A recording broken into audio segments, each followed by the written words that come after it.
বন্ধুরা, শাকিব খানের নতুন সিনেমা বরবাদ নিয়ে উত্তেজনা তুঙ্গে।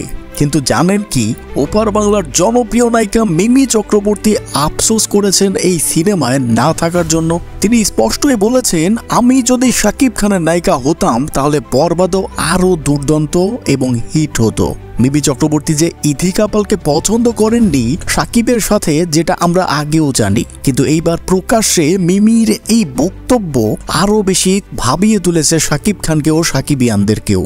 শুধু তাই নয়, মিমি আরো জানিয়েছেন যে শাকিবের সঙ্গে তার অভিজ্ঞতা ছিল অসাধারণ, বিশেষ করে তুফান সিনেমায় কাজ করার পর। আর তুফান হিটও করেছে ব্যাপক, কিন্তু আমরা জানি যে শাকিবের আসন্ন বরবাদ মুভির বাজেটও তুফানের দ্বিগুণ। তাহলে কি মিমির চেয়ে এগিয়ে যাবে নতুন এই নায়িকা ইথি কাপাল? এই খবর মিডিয়ায় আসতেই দুই বাংলার সিনেমা প্রেমীদের মধ্যে শুরু হয়েছে নতুন জল্পনা কল্পনা। মিমি তো সরাসরি বলেছেন, আপনারা শাকিবের নেক্সট সিনেমায় আমাকে নায়িকা হিসেবে দেখতে চান কিনা সেটা বলুন। তাহলে ভাই, আপনি কি চান শাকিব মিমির জুটি আবারও হিট করুক, নাকি অন্য কাউকে চান শাকিবের নায়িকা হিসেবে? কমেন্টে জানাতে ভুলবেন না। আর এরকম দারুণ সব খবর চাইলে এখনই সাবস্ক্রাইব করুন আমাদের এই চ্যানেলটি।